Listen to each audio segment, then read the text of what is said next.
ઘી તો ખાવું પડે હો ભાઈબંધ મિત્રો, ઘી વગર મજા નથી આવતી.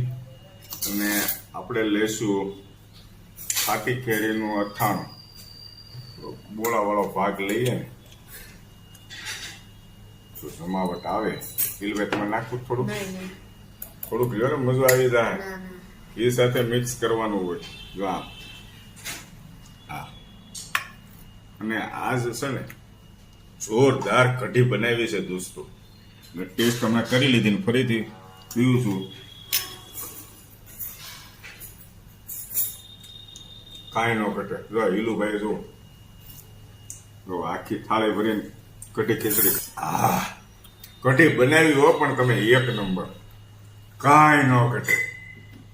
કઢી જે દિવસે હોય ને મારા ઘરે તેથી આમ હું આમ જમાવટ થાય ને પેટ ભરીને ખાવ, પેટ ભરીને.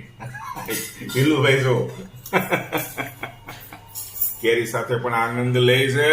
જય શ્રી કૃષ્ણ.